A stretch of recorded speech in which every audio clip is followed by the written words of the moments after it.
നമസ്കാരം. ചൈതന്യാശ്രമം. വീട് വിറ്റ് കഴിഞ്ഞ ചേച്ചി പൈസ അയച്ചു തരാം. അത് ഫിക്സഡ് ഡെപ്പോസിറ്റ് ആയിട്ട് ഇടണം. പണം സൂക്ഷിച്ച് ചെലവാക്കണം. റെഗുലറായിട്ട് കത്ത് എഴുതണം.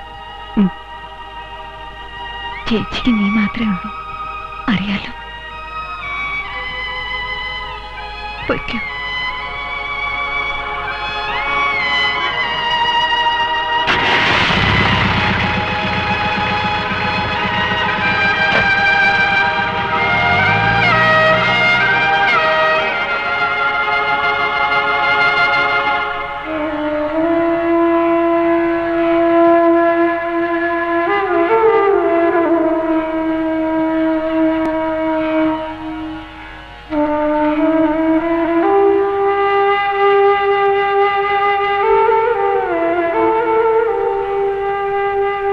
വീട് വിൽക്കാനുണ്ടെന്നറിഞ്ഞു.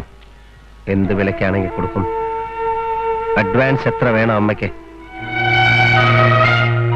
എന്തിനാ സുധു നീ ഗോഷ്ടിയൊക്കെ കാണിക്കുന്നത്? എനിക്കിവിടെ ജോലി കിട്ടി. കുഞ്ചു എവിടെ? അവൻ പോയി. അവനും ജോലി കിട്ടി ഹൈദരാബാദിൽ. അവിടെ ആശ്രമമുണ്ടോ? നീ എന്താ നിന്നെ പറ്റി വിചാരിച്ചിരിക്കുന്നത്? നീ കാണിച്ചൊക്കെ ശരിയാണെന്നാണോ? അല്ല, ശുദ്ധ തമ്മാടിത്തരാണ്. പിടിച്ച് വലിച്ചിറക്കി കൊണ്ടുപോകാൻ എനിക്കറിയാം. പക്ഷെ നിനക്കിപ്പോ വട്ടാണ്, മുഴുത്ത വട്ട്. എല്ലാവരും തോപ്പിക്കാൻ വേണ്ടി സ്വയം തോറ്റു കൊടുക്കുന്ന വട്ട്. ആവശ്യമില്ലാത്തതൊക്കെ തലയിൽ കയറ്റി വെച്ചിരിക്കല്ലേ. ഇനി എങ്ങനെയൊക്കെയാണോ എന്നെ ശിക്ഷിക്കാൻ പോകുന്നത്? പ്രിപ്പയർഡ് ആയിട്ടിരിക്കാമല്ലോ, അതുകൊണ്ട് ചോദിച്ചു പോയതാ. അനിയൻ ചേട്ടൻ പൊയ്ക്കോട്ടെ. അനിയൻ ചേട്ടന്റെ വീട്ടിലേക്ക്. ഒരുപാട് ബന്ധുക്കൾ അവിടെ കാത്തിരിക്കുക വെച്ച് വിളമ്പിത്തരാൻ. നിന്റെ വേഷമുണ്ടല്ലോ എനിക്ക്. തമ്പ്രാൻകുട്ടി, ഈ കണക്കിന് അങ്ങോട്ട് പോയാൽ ഇവിടുത്തെ ഏറ്റവും വലിയ അബ്കാരി തമ്പ്രാൻകുട്ടിയായി തീരും. പിന്നെ ഈ ദുനിയാവിലുള്ള എല്ലാ പത്രവും തമ്പ്രാൻകുട്ടിയുടെ കയ്യിലാവും. എനിക്കൊരു ലക്ഷ്യമേ ഉള്ളൂ പരീതേ. അത് നേടിയിട്ടേ ഞാൻ മുത്തശ്ശിയെ കാണാൻ വരുള്ളൂ. പരമേട്ട അതാ വരണു. ഇതെങ്ങോട്ടാ?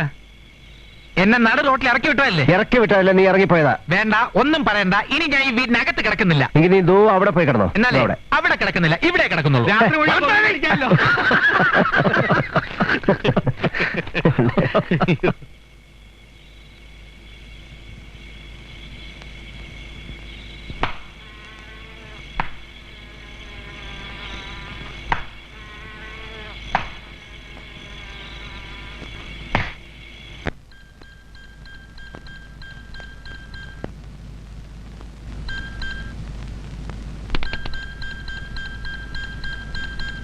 അഷ്ടപതി കേട്ടുറങ്ങുകയും ഉണരുകയും ചെയ്യുന്ന അക്ഷരങ്ങളുടെ അമ്മയ്ക്ക് അപമാനമായി നഗരത്തിലെ ഈ പുതിയ ആൽക്കഹോൾ രാജാവിന്റെ സ്ഥാപനങ്ങൾ അധമന്മാരുടെ അഭയകേന്ദ്രങ്ങളായി തീർന്നിരിക്കുകയാണ്. ആഡംബര വിരുന്നുകൾ ഒരുക്കി അധികാരി വർഗത്തെ ചൊൽപ്പടിക്ക് നിർത്തി അവകാശ ലംഘനങ്ങൾ നടത്തുന്ന ആരാപരിത ഈ ഫോട്ടോമാൻ? നമസ്കാരം. ആരാ? മനസ്സിലായില്ല. എനിക്ക് നന്നായിട്ട് മനസ്സിലായി.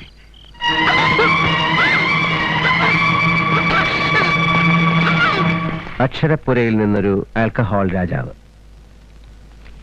ഈ ക്യാപ്ഷൻ എനിക്കിഷ്ടമായി. ഞാൻ ആദ്യമായി ചെയ്യുന്ന അവകാശ ലംഘനമാണ് എന്റെ മുമ്പിൽ നിൽക്കുന്ന താൻ. ഒന്ന് പരിചയപ്പെടാൻ വേണ്ടി വിളിപ്പിച്ച. അപമാനിച്ചതുകൊണ്ട് വിളിപ്പിച്ച രീതി കുറച്ച് അധികാരത്തിലായിപ്പോയി.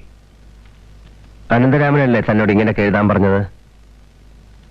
ആര് പറഞ്ഞാലും നേരിട്ട് കണ്ട് സ്റ്റഡി ചെയ്യാതെ ഒരു ജേർണലിസ്റ്റ് ഒന്ന് റിപ്പോർട്ട് ചെയ്യരുത്. തനിക്ക് എന്നെ അറിയാം. അച്ഛൻ പറഞ്ഞിട്ടുണ്ട് അനിയൻ തമ്പുരാനെ പറ്റി. ആരാ തന്റെ അച്ഛൻ? വാസുദേവ വാര്യർ. വാസുവേട്ടന്റെ മകളാ? അതെ. വീട്ടിൽ മറ്റാരുമില്ല. അച്ഛൻ പരിഭ്രമിക്കും. ഞാൻ പൊയ്ക്കോട്ടെ? ഞാൻ അറിഞ്ഞില്ല. ക്ഷമിക്കണം. ഒറ്റേ വീട്ടിൽ കൊണ്ടുവിട്. വരൂ.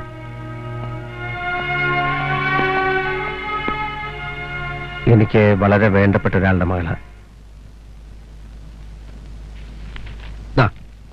ഇതിലൊന്ന് ഒപ്പിട്ടെന്നേക്ക്. എന്തിനാ സാർ? എനിക്ക് പരാതിയൊന്നുമില്ലല്ലോ. പിന്നെന്തിനാ ഞാൻ ഒപ്പിടുന്നത്? പരാതി വേണമല്ലോ. സുഖവാസത്തിനൊന്നും അല്ലല്ലോ അവര് നിന്നെ വിളിച്ചോണ്ട് പോയത്. ബലാത്കാരമായിട്ട് വീട്ടിൽ നിന്നും കടത്തിക്കൊണ്ടുപോയി. കൊന്ന് റോഡിലെങ്ങാനും ഇട്ടിരുന്നെങ്കിൽ ഞങ്ങൾ ഉത്തരം പറയേണ്ടി വരത്തില്ലേ? ഒപ്പിട്. വളരെ അന്തസ്സായിട്ട് അവരെന്നോട് പെരുമാറിയത്. അന്തസ്സായിട്ട് തന്നെ അതിലൊരു ഒപ്പിട്ടേരെ.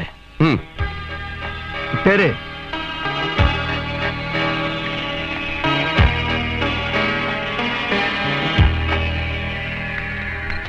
ഇത്രയും ബുദ്ധിമുട്ടുണ്ടായിട്ടും വാസുവേട്ടൻ എന്നെ അറിയിക്കായിരുന്ന എന്താ? മനസ്സ് മടിച്ചിട്ടാണ് അറിയിക്കാതിരുന്നത്. അനിയൻ കുഞ്ഞിനെ കുറിച്ച് മോശമായി പത്രത്തിൽ എഴുതിയതിന് ഞാൻ അവളെ വഴക്ക് പറഞ്ഞു. കൂലി എഴുത്തുകാരിയാ കുഞ്ഞേ. ഇപ്പൊ മലയാള ശബ്ദത്തിൽ മുഴുവൻ കൂലി എഴുത്തുകാരാണല്ലോ. അവിടുന്ന് അവക്ക് കിട്ടുന്ന ശമ്പളമാ ഇവിടുത്തെ ഏക വരുമാനം. പോകണ്ടെന്ന് പറയാൻ പറ്റുമോ? കാലത്തേ ഇവിടുന്ന് ഇറങ്ങിപ്പോവും. പിന്നെ വന്നു കയറുന്നത് ഒരു നേരത്താ.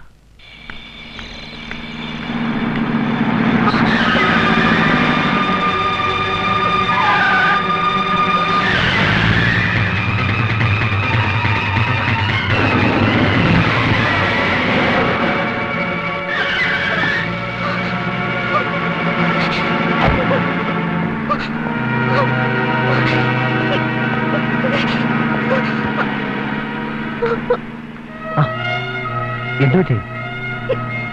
എനിക്കറിയില്ല. അവരെന്നെ കൊല്ലാൻ വന്നു. ആര്? എനിക്കറിയില്ല. വരൂ, ഞാൻ വീട്ടിൽ കൊണ്ടുവിടാം. ഉമ്മായോട് തോറ്റാൽ അങ്ങാടിയിലെന്ന് പറയണ പോലെ നിങ്ങളെ തോൽപ്പിക്കാൻ എന്തിനാണിപ്പോ ആ കൊച്ചിനെ കൊല്ലുന്നത്? എടോ, അവര് കൊല്ലും. നമ്മൾ കൊന്നതാണെന്ന് വരുത്തി തീർക്കും. ഞാനാണ് അക്ഷരപ്പുരയിലെ ആൽക്കഹോൾ രാജാവ്. അവളാണ് അങ്ങനെ എഴുതിയത്. താനാണ് അവളെ വീട്ടിൽ നിന്ന് പൊക്കിക്കൊണ്ടുവന്നത്. അവളെ കൊണ്ട് പരാതി എഴുതിപ്പിച്ച് ഒപ്പിട്ട് വാങ്ങിയിട്ടുണ്ട്. കൊന്നത് നമ്മളാവില്ലേ? ജയിലിൽ പോയി കിടക്കണോ? പഠിച്ചോനെ, അതാണ് പട്ടരുടെ ബുദ്ധി. അതുകൊണ്ട് ഞാൻ എന്ത് ചെയ്തു? വാസേട്ടനെയും കൂട്ടി ഞാൻ തന്നെ കൂടെ പോയി അവളെ കൊണ്ട് പോലീസ് സ്റ്റേഷനിൽ പരാതി കൊടുപ്പിച്ചു. പത്രത്തിലെ ജോലി രാജിവെപ്പിച്ചു. വാസുവേട്ടന്റെ വീട് ഞാൻ നോക്കിക്കൊള്ളാന്ന് പറഞ്ഞു. അത് നന്നായി. വലിയ മനസ്സാ തമ്പ്രാൻകുട്ടിനെ. അല്ലാഹ് കാക്കട്ടെ. Look, Mr. Anvaraman, politics and politicians influence through corruption. ഞങ്ങളുടെ കമ്പനിയുടെ നിലനിൽപ്പ് പൊളിറ്റിക്കൽ ഇൻഫ്ലുവൻസിലാണ്. ഒരു പത്രം കയ്യിലുണ്ടെങ്കിൽ അത് കുറെ കൂടെ സ്ട്രോങ് ആവും. ഇവിടെയാണ് ഞങ്ങൾക്കൊരു പത്രം ഇല്ലാത്തത്. അതുകൊണ്ടാണ് ഞങ്ങൾ ഒരു പത്രം തുടങ്ങാൻ ഉദ്ദേശിക്കുന്നത്. ഒരു പുതിയ പത്രം തുടങ്ങി സ്വാധീനം ഉണ്ടാക്കുന്നതിനേക്കാൾ പാരമ്പര്യമുള്ളൊരു പത്രം സ്വന്തമാക്കുന്നല്ലേ നല്ലത്. What you mean by that? Malayala Shabdam പത്രം, അതായത് ഞാനിപ്പോ വർക്ക് ചെയ്യുന്ന പത്രം. ആ പത്രത്തിന്റെ ഷെയർസ് വാങ്ങിക്കണം. വിൽക്കാൻ ആൾക്കാരുണ്ട്. വലിയ വിലയൊന്നുമില്ല. ഞാൻ സംഘടിപ്പിച്ചു തരാം. പക്ഷേ ഒരൊറ്റ കണ്ടീഷൻ, എന്നെ പത്രത്തിന്റെ മാനേജിംഗ് ഡയറക്ടർ ആക്കണം. നാച്ചുറലി നിങ്ങൾ MD ആകണം. അതൊരു ഫേവർ അല്ല, ഞങ്ങളുടെ ആവശ്യമോ.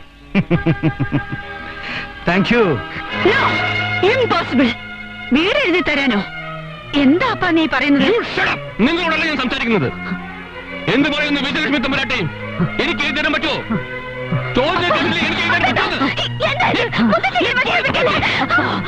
അപ്പാ, ഭ്രാന്ത് പിടിച്ചോ നിനക്ക്? എനിക്കല്ല ഭ്രാന്ത്. മൂത്ത് നിറച്ചിട്ടും വീടും കെട്ടിപ്പിടിച്ചിരിക്കുന്നില്ലേ നിനക്കാ ഭ്രാന്ത്. എഴുതി തരുന്നോ ഇല്ലയോ ഈ പറയണോ? എനിക്ക് ഒരു മുദ്രപത്രത്തിന്റെ കാര്യല്ലേ കുഞ്ഞെ. എഴുതിത്തരാം, എഴുതിത്തരാം. സമാധാനം കിട്ടട്ടെ.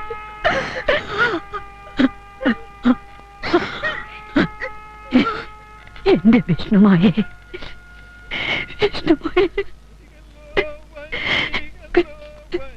കാണുന്നില്ലേ ഇതൊക്കെ?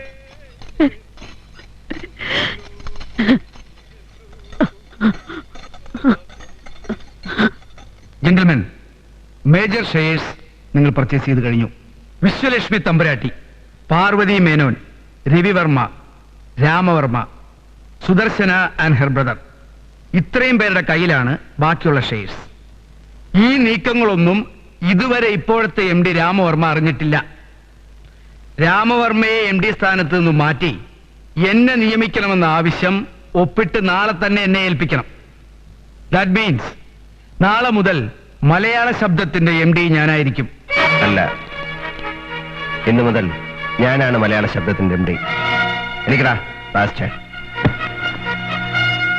മേജർ ഷെയർസ് മുഴുവൻ എന്റെ പേരിലായി കഴിഞ്ഞു. ഈ ഇരിക്കുന്ന ബോംബെയിലെ മൾട്ടിനാഷണൽ കമ്പനി, ഇത് മുഴുവൻ എന്റെ ആൾക്കാരാണ്. ഇത് ഞാൻ നിനക്ക് വിരിച്ച വലയാണ്. നീ എന്റെ ചേട്ടൻ രാമവർമ്മയെ ബാധിച്ചിരിക്കുന്ന ക്യാൻസറാണ്. ഇനി അത് പടരാൻ ഞാൻ സമ്മതിക്കില്ല. കത്തിച്ചു കളയുന്ന ഞാൻ. Get out. പരിതേ. Thank you all. Thank U.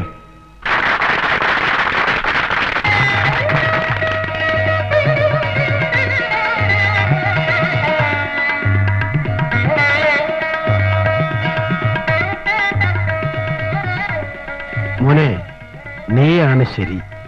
അതാ നീ ജയിച്ചത്. നിന്നെ ജയിപ്പിച്ചോ അപ്പനെ തോൽപ്പിച്ചോ അച്ഛൻ ഇനി ഈ കസേരയിൽ ഇരിക്കുന്നത് ശരിയല്ല. മലയാള ശബ്ദത്തെ നീ രക്ഷിച്ചു.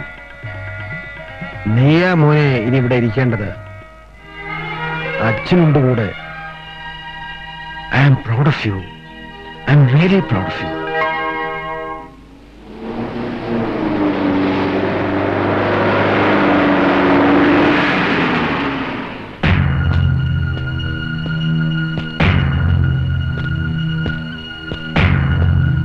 മിസ്റ്റർ രവിവർമ്മ, നിങ്ങൾ ഈ വീട്ടിൽ കയറാൻ പാടില്ല. താനാരാ ഇത് പറയാൻ? ഞാൻ ആരും ആയിക്കോട്ടെ, ഈ വീടിന്റെ ഉടമസ്ഥൻ രാമവർമ്മ പെറ്റീഷൻ തന്നിട്ടുണ്ട്. ഉടമസ്ഥൻ രാമവർമ്മയോ? ഇത് ഞങ്ങളുടെ വീട് അല്ല, എന്റെ വീട്. പത്രം നീ പിടിച്ചെടുക്കില്ലേ? വീട് ഞാൻ പിടിച്ചെടുക്കി. അപ്പ അവനോട് ഇങ്ങനൊന്നും കാണിക്കരുത്. ഈ മുറ്റത്ത് ഞാൻ കേട്ടില്ല തണ്ടിയെ. താഴെങ്കിലേ അവിടെ പോയി കണ്ടോണം.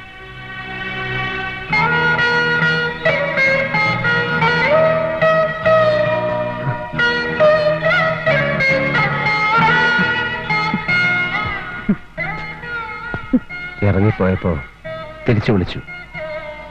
തിരിച്ചു വന്നപ്പോ കയറി വാ എന്ന് പറയാൻ പറ്റുന്നില്ല അല്ലേ മുത്തശ്ശി? അങ്ങനെയൊക്കെ ആയിപ്പോയി മോനെ.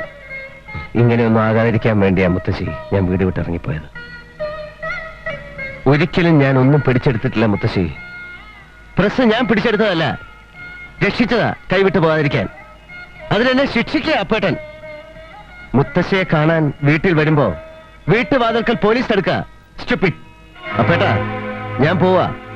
വൈരാഗ്യത്തോടെ അല്ല, അപ്പേട്ടൻ ഇങ്ങനെ ആയിപ്പോയല്ലോ എന്നുള്ള വിഷമത്തോടെ.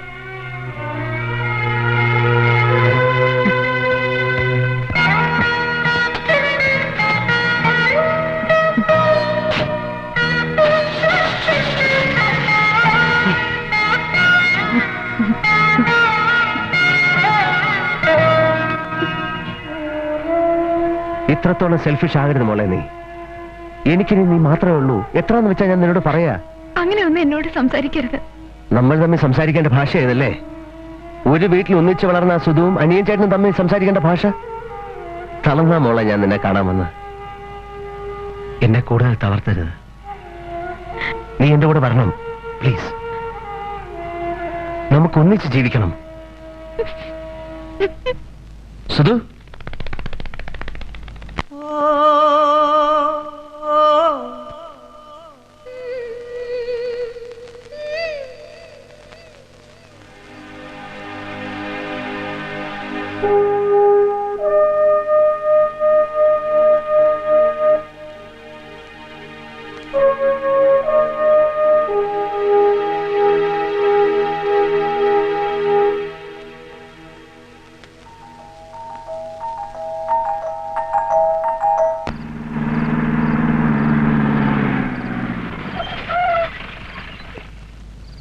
തമ്പുരാട്ടിയും കൊണ്ട് വന്നതാ അനിയൻ കുഞ്ഞെ. മുത്തശ്ശി, മോനെ, മുത്തശ്ശിക്കൊന്ന് ഉറങ്ങണം. എവിടെയാ കിടക്ക? വരൂ മുത്തശ്ശി. അവിടെ ഫ്ലാറ്റ് കെട്ടാൻ പോവാത്രേ. വീടൊക്കെ ഇടിച്ചു കളഞ്ഞിട്ടേ. ആരൊക്കെയോ വരണോ, അളക്കമൊക്കെ ചെയ്യണുണ്ടേ. അപ്പനും അവിടെ ഇല്ല. എവിടെ പോയെന്ന് ഈ കുട്ടിക്കൊട്ട് അറിയില്ല. മുത്തശ്ശി വരൂ. വയ്യാണ്ടായിരിക്കണം എന്റെ കുട്ടിയെ. മുത്തശ്ശി ഇരിക്കൂ.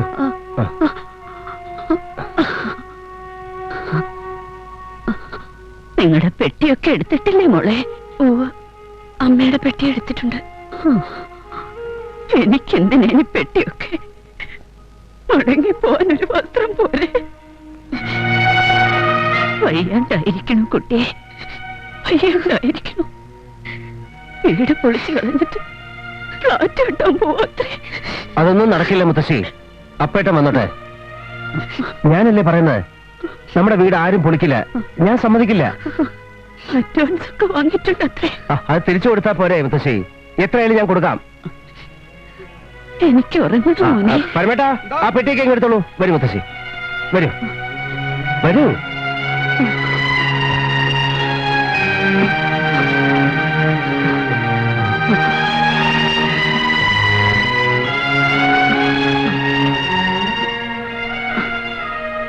മേനോനെ നീ വിവരം അറിയിക്കണം. അയാള് പരിഭ്രമിക്കണ്ട. മഴ പെയ്യുന്നുണ്ടോ? ഇല്ല മുത്തശ്ശി. എനിക്കങ്ങനെ തോന്നി. നീ അവളെ കാണാറുണ്ടോ? ആരെ? നമ്മുടെ സുധാനെ. മുത്തശ്ശിയോട് പിണങ്ങി ആശ്രമത്തിൽ പോയി കഴിയുമല്ലേ? വയ്യാണ്ടായിരിക്കണം കുട്ടിയെ, വയ്യാണ്ടായിരിക്കണം. എനിക്ക് അവളെ ഒന്ന് കാണാതെ മോനെ. മുത്തശ്ശി, ഞാൻ കൊണ്ടുപോവാം, ഞാൻ കൊണ്ടുപോവാം. എല്ലാരും ഒന്നിച്ചൊന്ന് കാണാൻ കഴിഞ്ഞിരുന്നെങ്കിൽ യാത്ര പറയാൻ. അങ്ങനെ ഒന്നും പറയാൻ പാടില്ല മുത്തശ്ശി. കിടക്കൂ, കിടക്കൂ.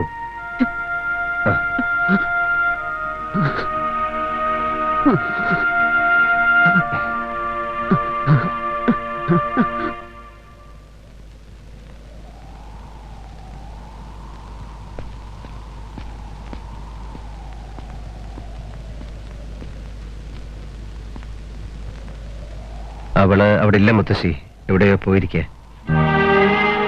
കാണണ്ടെന്ന് പറഞ്ഞു അല്ലേ?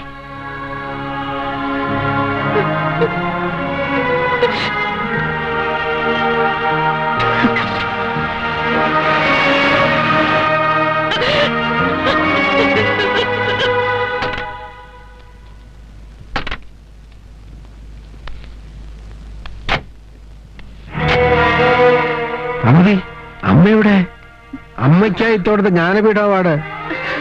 ഇത് കളക്ടർ മിസ്റ്റർ തോമസ് സക്രിയ. അനിയൻകുട്ടി എവിടെ? ഞാൻ വന്നു.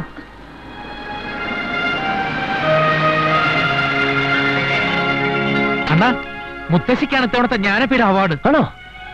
അച്ഛാ, അതേ മോനെ. മുത്തശ്ശി.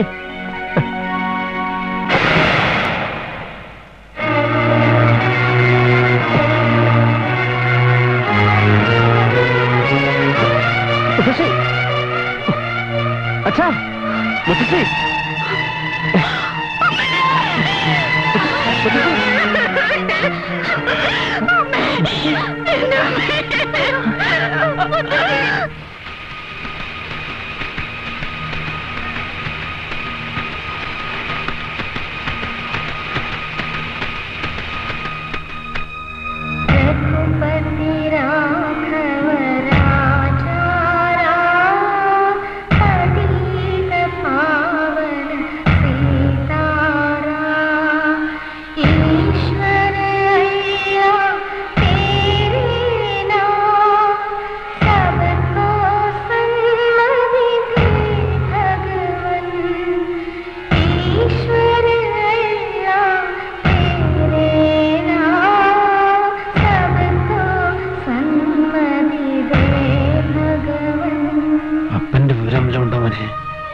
മെസ്സേജ് എല്ലായിടത്തും കൊടുത്തിട്ടുണ്ട്.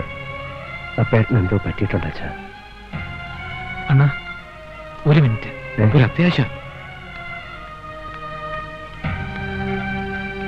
ചിത ഒരുക്കാൻ പോയതെല്ലാം തടഞ്ഞു വെച്ചിരിക്കുക. തടഞ്ഞു വെച്ചിരിക്കുന്ന ആരെ? ഏട്ടൻ തമ്പുരാൻ ഫ്ലാറ്റ് കെട്ടാൻ അഡ്വാൻസ് വാങ്ങിച്ചിട്ടുണ്ടത്രേ. അനന്തരാമനാ പറഞ്ഞത്. അവിടെ ചിത ഒരുക്കാൻ പറ്റില്ല എന്ന്. ആ ബോട്ട് കോൺട്രാക്ടർ വിക്ടർ രാജിന്റെ ആൾക്കാരും ഉണ്ട്. വിവരം ഇവിടെ ഒന്ന് പറഞ്ഞിട്ട് പോകാമെന്ന് കരുതി. അതുകൊണ്ട് ഞങ്ങൾ ബാങ്കിൽ പോയില്ല.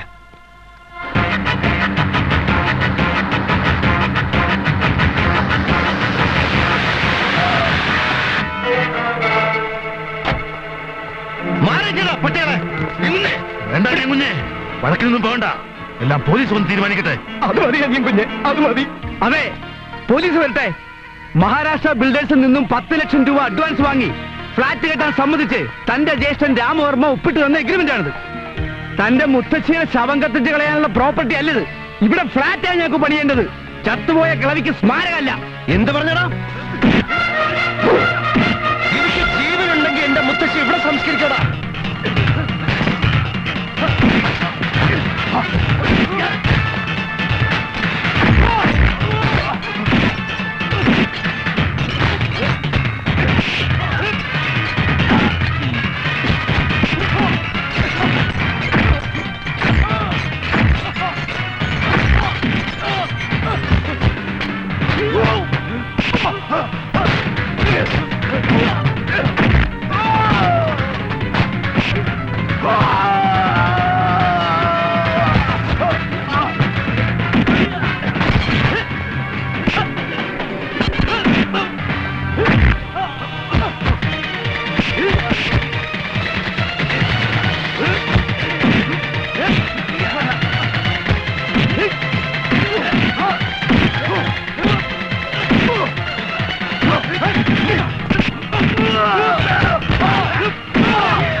എവിടെ പറയടാ, എന്റെ ചേട്ടൻ എവിടെയാണ്?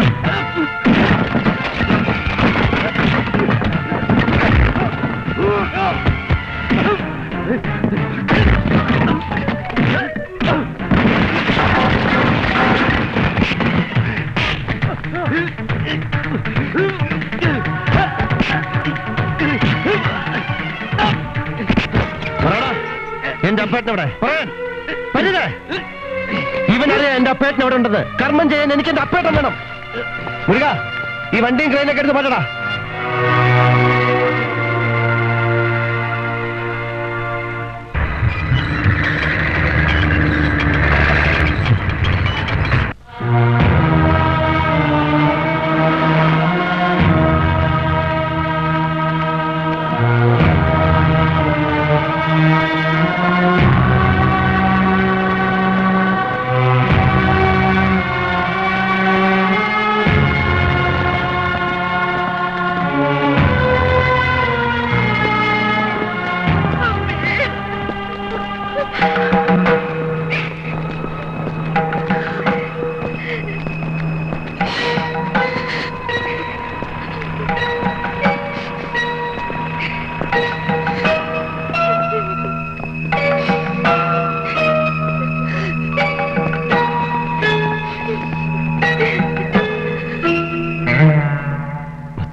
വയ്യാണ്ടായിരിക്കുന്നു കുട്ടിയെ. വീട് പൊളിച്ചു കളഞ്ഞിട്ട് ഫ്ലാറ്റ് കെട്ടാൻ പോത്രേ.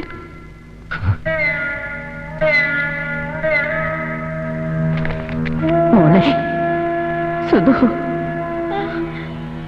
മോളെ സുധു, മോളെ മോളെ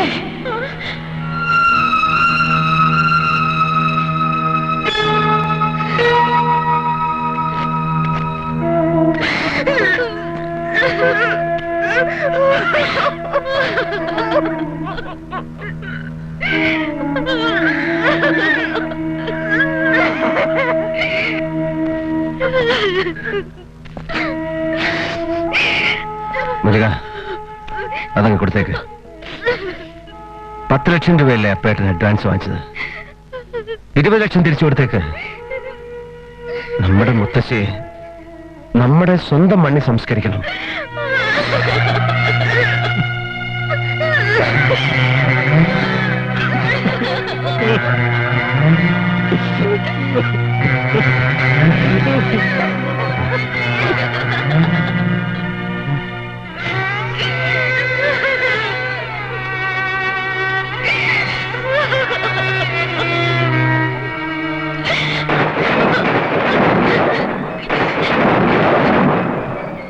മഴ പെയ്യുന്നുണ്ടോ മോനെ? എനിക്കങ്ങനെ തോന്നി. നീ അവളെ കാണാറുണ്ടോ?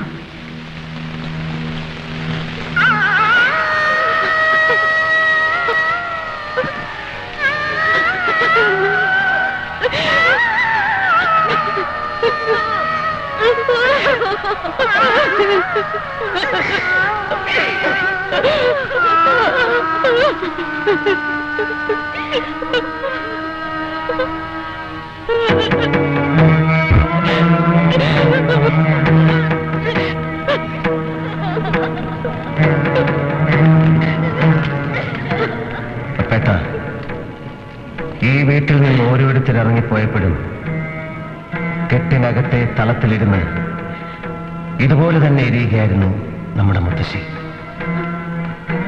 യാത്ര പറയാൻ പോലും നമുക്കൊന്നിച്ച് നിന്നു കൊടുക്കാൻ കഴിഞ്ഞില്ലല്ലോ അപ്പേട്ട. എഴുത്തുപുരയിലെ അനിയൻകുട്ടൻ ആൽക്കഹോൾ രാജാവായത്, കാശുണ്ടാക്കിയത്, പത്രം പിടിച്ചെടുത്തത് എനിക്ക് ജയിക്കാനല്ല, നമ്മുടെ മുത്തശ്ശിയെ ജയിപ്പിക്കാനാ. എരിഞ്ഞുകൊണ്ടിരിക്കുന്ന നമ്മുടെ മുത്തശ്ശിയുടെ ശരീരം സാക്ഷി നിർത്തി ഞാൻ പറയാ, എഴുത്തുപുര വീട്ടിലെ ആരും ഈ വീട് വിട്ടിറങ്ങിപ്പോവാൻ പാടില്ല. ഞാൻ സമ്മതിക്കില്ല.